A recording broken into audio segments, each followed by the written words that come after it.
My pleasure to welcome Rob and Anthony. Anthony, that's what it said when you zoomed in on me here. It said Anthony Grace was Wow, joining that's me.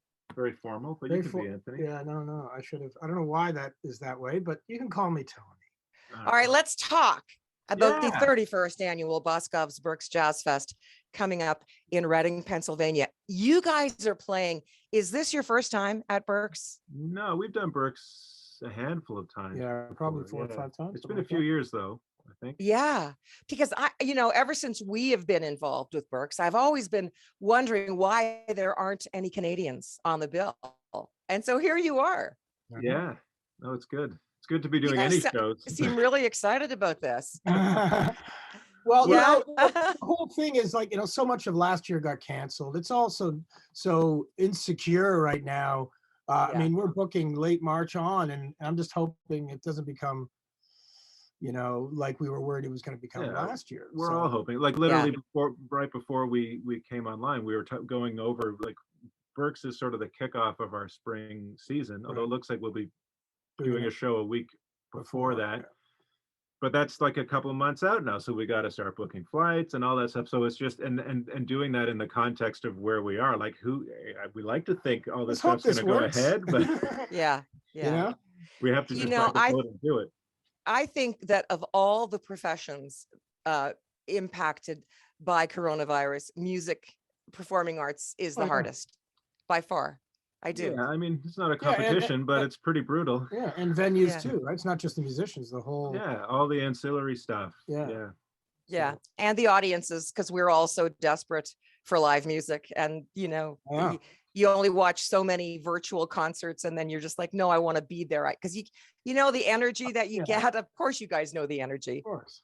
In the room. We managed to get one show in last year in October out in Catalina Island, and it was I mean, again, as the clock was counting down to it, we're like, is this going to happen? Is it not going to? Okay, we got to book everything. We got to book all the flights from the musicians. We're going to book the video crew, and then just cross our fingers. But it went off. I won't say without a hitch, but it went off and was a great success, and it felt so good. I mean, the energy in that room, awesome. The audience being able to get to a not restricted seating kind of situation. Yeah, everyone had to be vaccinated, but it was really something. And then the tap turned back off again. Shut the tap again. Yeah. But we're hopeful this year is going to be we'll be able to load up. Well, 2 more months, and I think we can just put it out to the universe. 2 more months, pandemic will happen, and then all will be good. That's so assuming that, and I do, I want to talk about your choice of extra star power on your bill. You've got JJ Sanseverino with you and Jeff Koschuak, which it sounds like an amazing bill to me. Now, how did you choose those two out of all the smooth jazz stars you might have picked?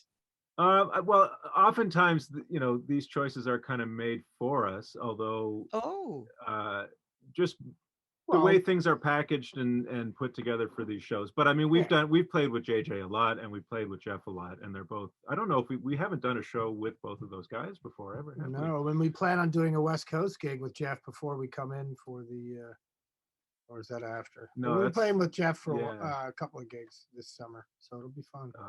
It just kind of, like you say, there are a lot of people we can draw from to do these shows, but no, we really love playing with both those guys.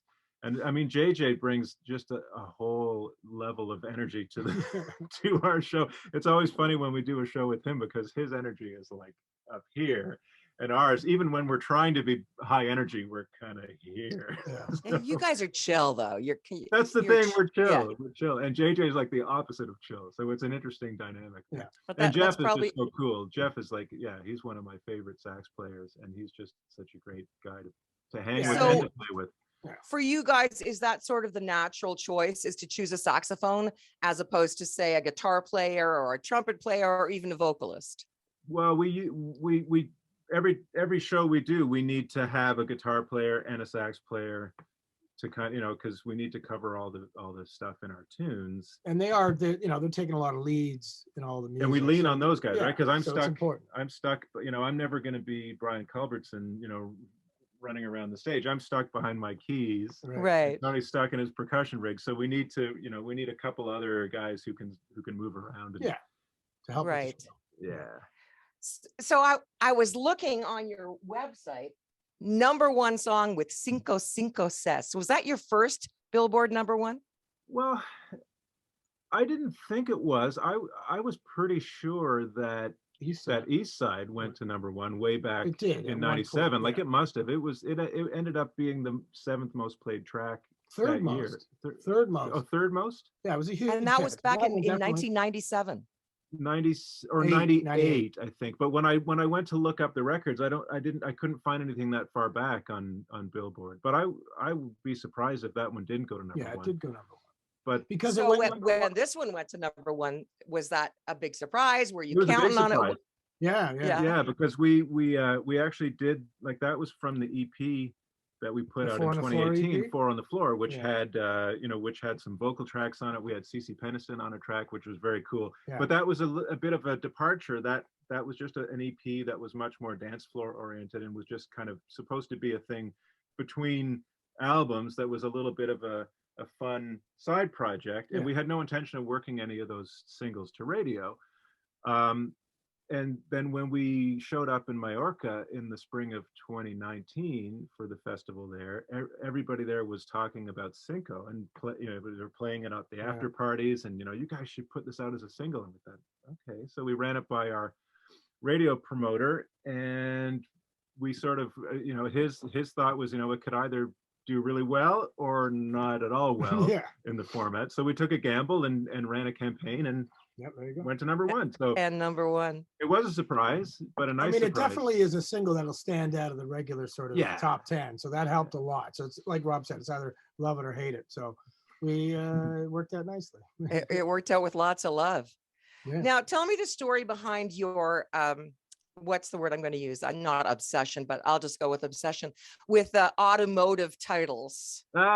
Don't you have one song on every single album that has something to do with cars? Probably at least one. Yeah. I don't know. It's an interesting process when it comes time to naming the tracks and the albums, like, because it's instrumental music. There's no lyrics to sort of hang your titles on. So when we're working on songs, it's always like, groove idea #3, or funky thing and like the date or something, just to remember what that. So when songs are finished, we sit down and say, okay, what are we going to name these things? Some of them have names early on, but most of them don't. And then we basically just kind of sit in the studio and play them and just brainstorm about kind of the feeling of the songs and the headspace and the mood. And you inevitably fall into the sort of discussion as, should this be a theme type record? So, like you say, Posi Traction, for example, should every track in it be some reference to some car? But the thing about driving is a lot of the songs really have that kind of feel to them. Like they're great driving tunes, or it just makes you think of, like,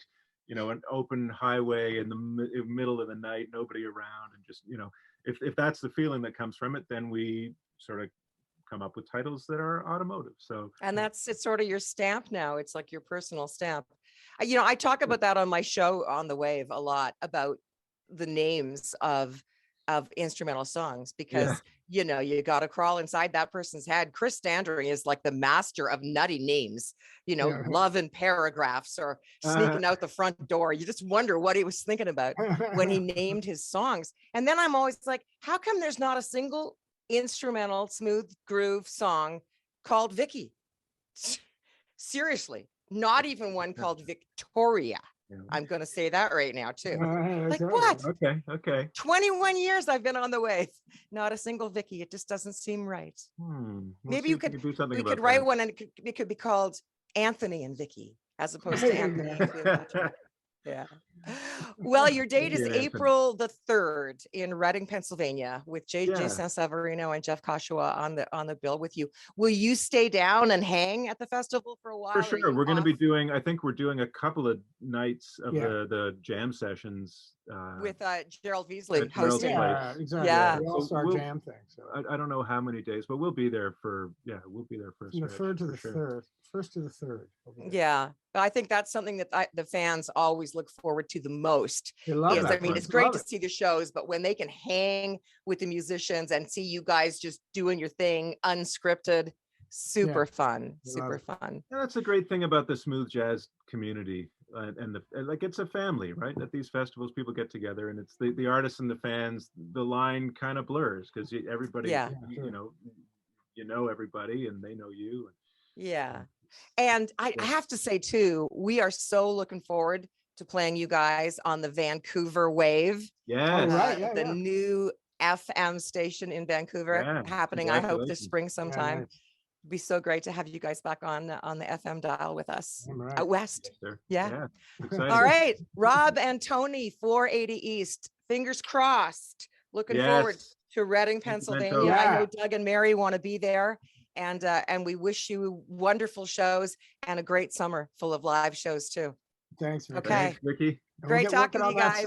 Yeah. Okay. Start writing Vickie. Anthony and Vickie. People will wonder. Okay. Bye. Thanks, Vickie. Bye. Okay. Take care, you guys.